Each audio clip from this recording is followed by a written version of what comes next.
excusez-moi du terme. On est dans la merde à cause de nos ancêtres.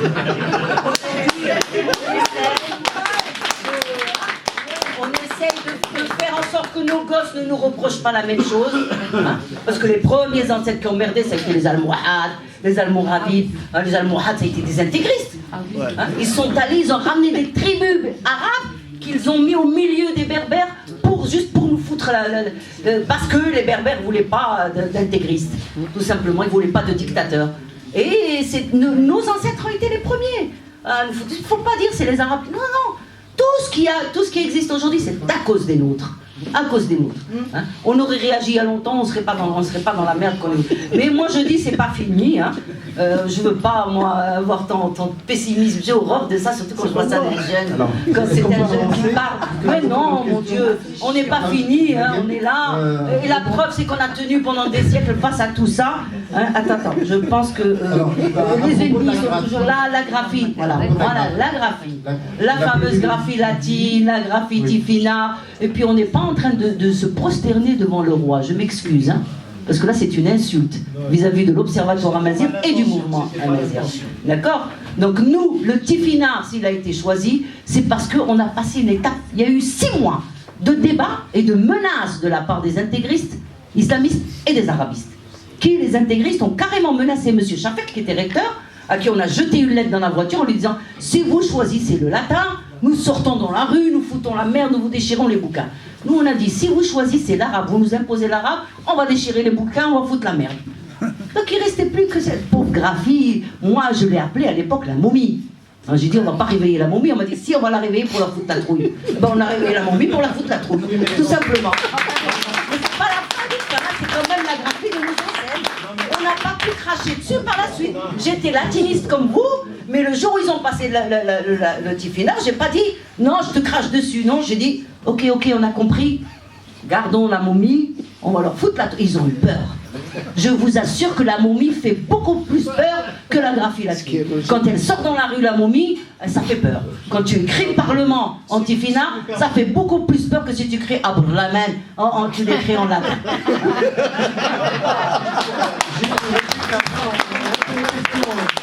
Mais non, une dernière chose pour l'argument Tifina. Moi, j'ai formé des enseignants dans les montagnes, dans les campagnes et tout. Je vous assure que si le latin avait été pris, ils auraient craché dessus, parce que les instituts, c'est des musulmans. Et ils ont compris, ils croyaient une chose. La graphie arabe, c'est musulman. La graphie latine, c'est Naïsa, c'est chrétien. Et la graphie, celle-là, elle est à nous, celle-là. Ils l'ont découvert. Elle est à nous. Moi, c'est pas possible, on a une graphie. Oui, on a une graphie. Eh bien, ils étaient fiers de leur graphie. Ils allaient le dire à tout le monde que nos ancêtres ont des graphies. Quand les gens leur disaient, vous avez inventé cette graphie, qu'est-ce qu'ils disaient? Mais allez voir. Il y a des gravures rupestres qui datent de 5000 ans, de 6000 ans. Elle est plus vieille que votre graphie arabe. Et voilà. Donc, oui, absolument. Oui, absolument. Non, on répond à toutes les questions. Non, une dernière à propos des juifs marocains. Il y a eu une association créée au Maroc qui s'appelle une association judéo-amazir. Hein? Et c'est des jeunes qui ont pris l'initiative de le faire. Pourquoi? Parce que pour eux, il y a des amazirs qui sont juifs d'abord ici et en Israël. Donc ils sont allés là-bas. C'est quoi le nom de l'asso? L'association judéo-amazir. Mais ça n'existe plus, ça a capoté. Non, ça n'a pas capoté. Ça travaille beaucoup plus... parce qu'avant, ils ont travaillé un peu pour provoquer. Hein. Ça a fait le boom. Il y a eu les islamistes qui ont commencé. Ouais, voilà, on vous avait dit que le mouvement amazir était sioniste. On vous avait dit cela, on vous avait dit cela. Aujourd'hui, les gens ne travaillent plus rationnellement, plus discrètement. Il y a beaucoup de gens qui vont en Israël, beaucoup d'Imazirènes qui vont en Israël, qui vont pas la Mimouna, ils vont discuter sérieusement de voir qu'est-ce qu'on peut faire ensemble. La Mimouna, et là, Kamel Ashkar a fait un carton avec son livre, avec son film, pardon, et j'étais présente, c'est moi qui lui ai donné le prix au festival du cinéma des droits humains à Rabat, et je pense que ce film aussi a bien cartonné, parce que ça fait choquer les gens au début, puis par la suite. S'il te plaît, on passe aux questions de monsieur. À propos de monsieur Ashkar, son film, on compte faire une projection début février. On devait la faire à propos de l'inauguration de notre association, mais on avait un problème de calendrier avec lui. On l'a prévu pour le mois de février. Voilà. Alors, monsieur Hasseb va répondre à un certain nombre de questions. Je ne sais pas si vous les avez énumérées, si vous voulez les citer. Allez-y. Aucun problème. Je crois qu'il faudrait un dernier tour. quand même comprendre comment les choses se déroulent au Maroc. Il y a les partis politiques, il y a la société civile, il y a la monarchie qui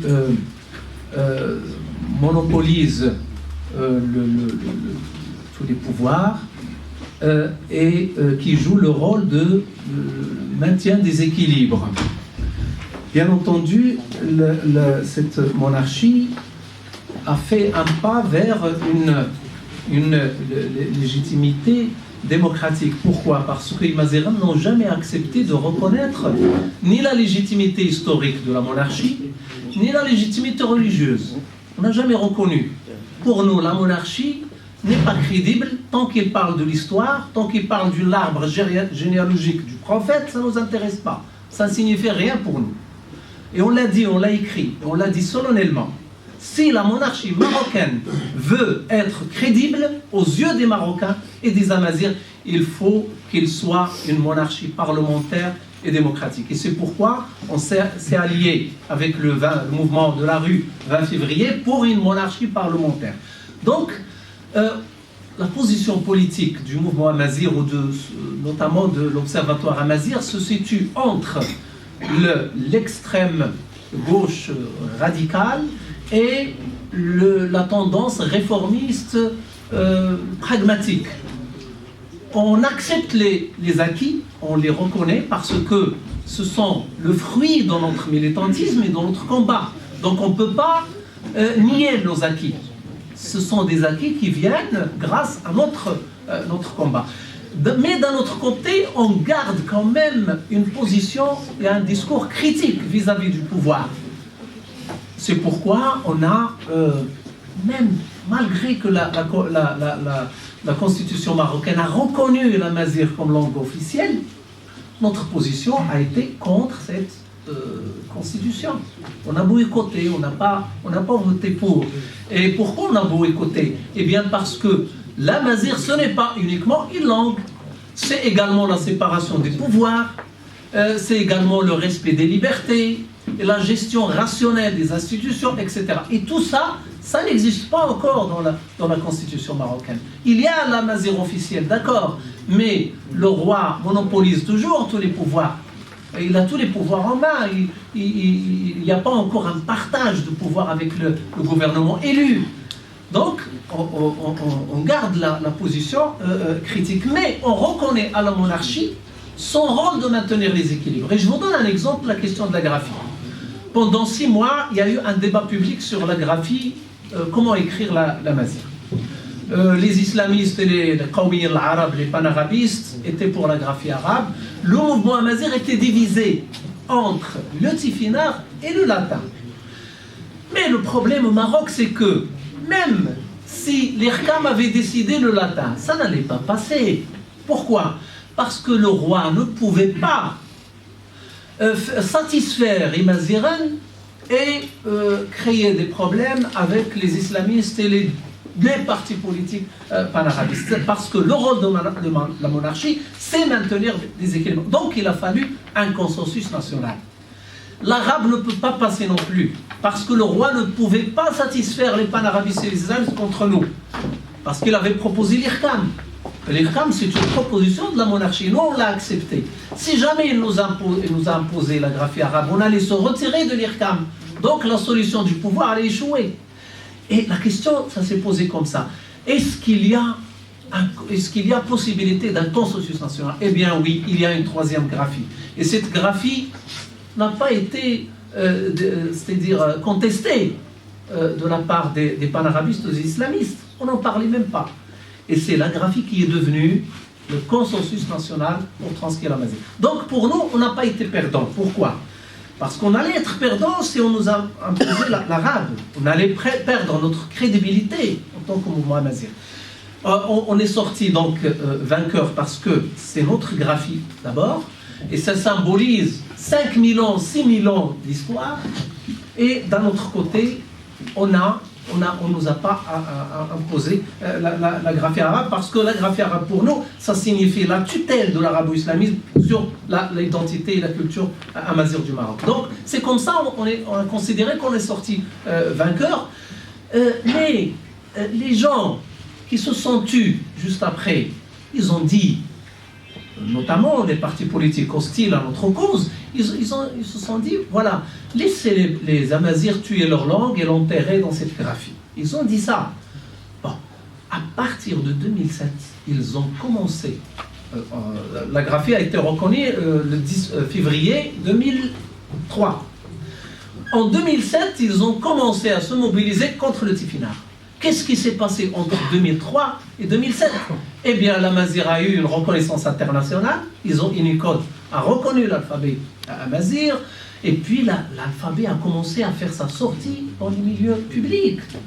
Et il y a eu une étude du ministère de l'Éducation nationale qui dit que c'est la graphie la plus facile que l'enfant marocain apprenne à l'école. Ils ont commencé à avoir peur de la graphie. Ils m'ont invité dans un débat, ce qu'on appelle la fondation Al-Fassi, qui est liée au parti de l'Istiqlal, le parti le plus hostile à l'Amazigh.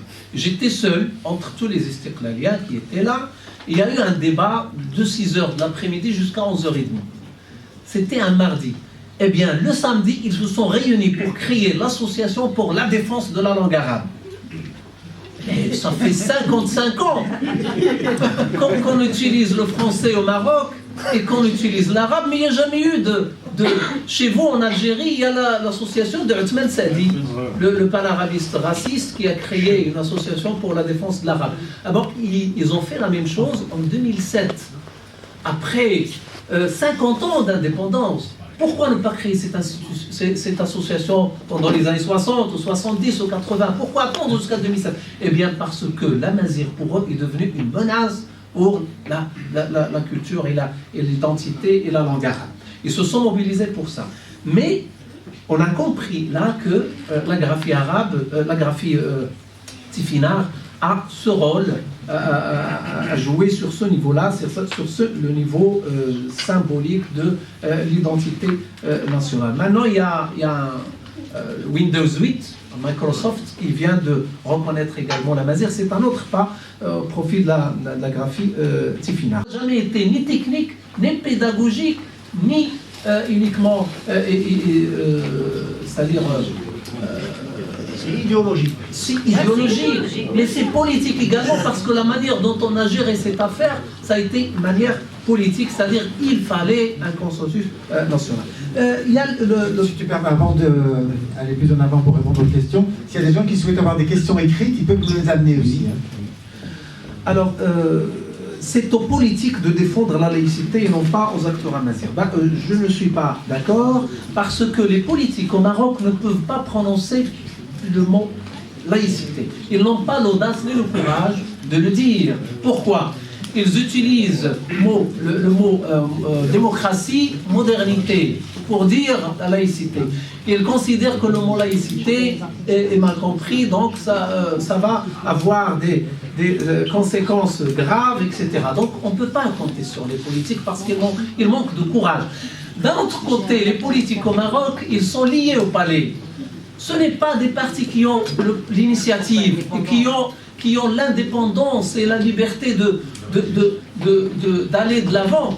Ils attendent des signes d'en haut du palais pour se mobiliser. Ils attendent que le roi dit autonomie du Sahara pour qu'ils commencent tous à travailler sur l'autonomie du Sahara, alors que personne n'osait le dire avant. Ils attendent que le roi dise la mazérité pour qu'ils se mobilisent tous pour la mazérité. Ils deviennent tous amazirs. C'est des partis qui n'ont aucune légitimité politique parce qu'ils n'ont aucune personnalité.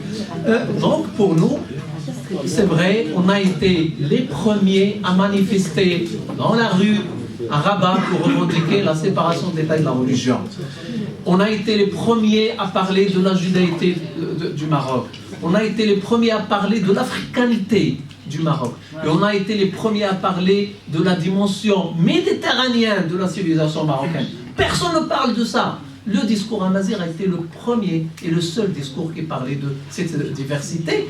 Et c'est une diversité, je suis tout à fait d'accord avec C. Ahmed, parce que c'est une diversité qui est quand même encadrée et influencée et marquée par un socle et une constante civilisationnelle qui est l'amazigh. Je suis tout à fait d'accord. Quand on dit diversité, c'est une diversité linguistique, civilisationnelle et culturelle, mais qui a été marquée par cette amazighité à travers les siècles. L'islam marocain, c'est un islam amazigh. L'arabe marocain, le dialectal marocain, c'est un arabe amazigh, parce qu'il y a un lexique énorme amazigh au sein du darija marocaine. Et il y a également, sur le côté morphosyntaxe de la darija marocaine, c'est entièrement amazigh. Donc, c'est vrai, l'amazighité, c'est le socle de la civilisation de l'Afrique du Nord. Mais ce que je voulais dire, c'est que aujourd'hui, quand tu dis à un Marocain diversité, il comprend l'amazigh. C'est pas que l'amazigh fait un élément de la diversité, mais c'est parce que ce sont les Mazighins qui se sont mobilisés les premiers pour que dans la conscience marocaine, pour que la diversité soit comprise et soit acceptée. Parce qu'avant, il n'y avait que l'Uruba ou l'Islam, c'est le sens unique. Maintenant, si les Marocains acceptent de coexister ensemble et acceptent tous les aspects civilisationnels de leur personnalité culturelle, eh bien, tout simplement parce que le discours amazigh a réussi à les influencer. Finalement, je termine, le problème idéologique, oui, c'était un problème idéologique au sein du mouvement national, c'est vrai. Pour nous, c'était un problème idéologique, mais la France en est pour quelque chose. Pourquoi? Parce que le mouvement national marocain s'est basé sur deux assises qui sont étrangères. La première, c'est le nationalisme arabe qui a fait son entrée au Maroc le 30 août de 1930. Avec Chakib Arsalan, qui était un prince oriental et qui était l'ambassadeur du panarabisme à travers le monde. Et la deuxième base du nationalisme marocain, ça a été le modèle jacobin de l'État-nation. Donc les nationalistes marocains ont basé leur idée et leur projet de l'État indépendant sur ces deux piliers. Le nationalisme arabe, c'est on fait partie d'une nation arabe, et le modèle jacobin de l'État-nation, c'est d'où vient l'uniformisation et l'homogénéisation. Pour votre action, mais en tant que judéo-amazigh, mon père venant de Kabylie, mais de toute façon c'est la même région, je travaille sur la collecte de ce patrimoine et donc une possible patrimonialisation de la culture judéo-amazigh qui est en désuétude totale. Il n'y a presque plus rien en Israël. Les vieilles personnes qui ont cette culture, donc juives, ont 90 ans. C'est exactement la même chose au Maroc. Le film de Kamal est super, c'est un ami, mais à partir de là, qu'est-ce qu'on fait? Il ne reste plus que quelques années. Et quand les traces vont disparaître, ce sera 2000 ans d'histoire qui vont être effacés. Et je crois que ce travail doit aussi être fait au niveau de l'IRCAM. Véritablement, puisque c'est une histoire qui a été aussi vécue ensemble et pas sur une petite période de temps, et le temps presse. Les Mélas qui sont ancestraux, qui sont le témoin de ça, sont en train de se détruire, à El Nourou partout, j'en reviens. Et surtout, il y a un désir de la part de beaucoup de jeunes amazirs et même plus âgés qui veulent connaître ces racines-là et qui n'ont rien, absolument rien, si ce n'est un mythe. Et pour moi, là, il y a un véritable travail de fond à faire, peut-être entre le Maroc, la France, Israël et d'autres pays. Tout à fait. Voilà. Non, ok. Rapidement. Moi, rapidement. Oui, rapidement, s'il vous plaît, parce qu'on a la salle, on a un impératif horaire. Je vais finir par une question. On écoute mes frères Vite, s'il vous plaît, parce qu'on est vraiment pris là. algériens. Donc, je me rends compte à quel point il n'y a pas d'harmonisation au niveau de la défense du système amazigh au niveau du Maghreb. C'est-à-dire qu'on est, à chaque fois j'entends madame parler du palais, je crois que c'est les Algériens quand ils parlent, quand ils entendent le palais, ils sont un peu gênés. Nous, quand on entend un peu les généraux, on est un peu gênés. Mais moi, je m'attends à ce qu'on défend un petit peu, au lieu de parler que du Maroc, que de l'Algérie, qu'on défende, qu'on invente une approche philosophique pour défendre l'amazirité, le système amazir. Parce que ça reste un petit peu, parce que quand même il y a une complexité. Les Bretons, ils sont pas en Belgique, alors que les Amazirs, ils sont tout au long jusqu'en Égypte. Donc il faut plutôt penser global au lieu de penser local. Merci. Moi, c'est ça mon idée. Et je me demande qu'est-ce qu'il fait dans cette approche-là plutôt. Voilà. Ce qu'a dit notre ami est la diversité. Simplement, il ne faut pas qu'on soit ennemis. On peut penser différent et être d'accord sur l'essentiel et agir tous ensemble, absolument.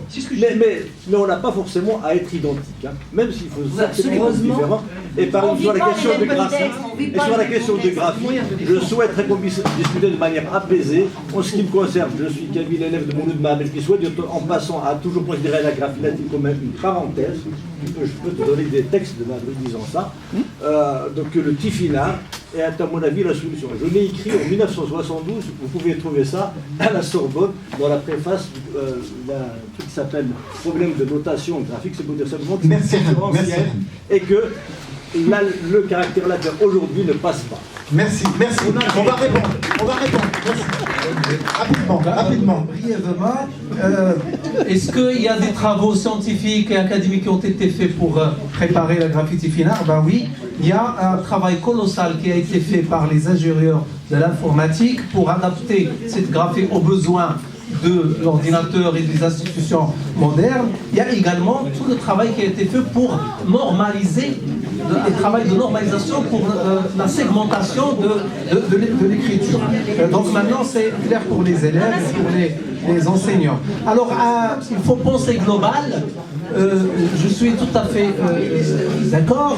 D'ailleurs, c'était l'objectif de mon intervention quand j'ai parlé de l'enjeu maghrébin. L'enjeu maghrébin, c'est ça. Avec la libération de Libye, de Tunisie, de l'Azawad, et puis l'officialité de la langue au Maroc, et puis dans d'autres pays, on va arriver à cette idée globale. On va avoir des conditions plus favorables pour fédérer nos forces. Parce qu'avant, il y avait des systèmes dictatoriaux qui empêchaient cette coordination entre Imaziren. Maintenant, avec la chute de ces régimes dictatoriaux, on peut dire qu'il va y avoir impérativement cette idée globale de ce qu'est le Maghreb. Je finis par dire que l'un des grands acquis de l'officialisation de l'Amazigh au Maroc, c'est qu'on a supprimé de la constitution marocaine le mot Maghreb arabe. C'était l'une de nos revendications. Vous avez peut-être entendu le ministre des Affaires extérieures marocaine qui est islamiste, qui a demandé aux autres ministres du Maghreb de ne plus prononcer le mot Maghreb arabe, et donc par respect de la Constitution. Donc je crois que dans les autres constitutions également, il faut absolument utiliser les mots justes pour parler de Tamazgh. Alors, s'il vous plaît, avant de remercier nos amis, M. Nassim Kolkan doit dire quelque chose.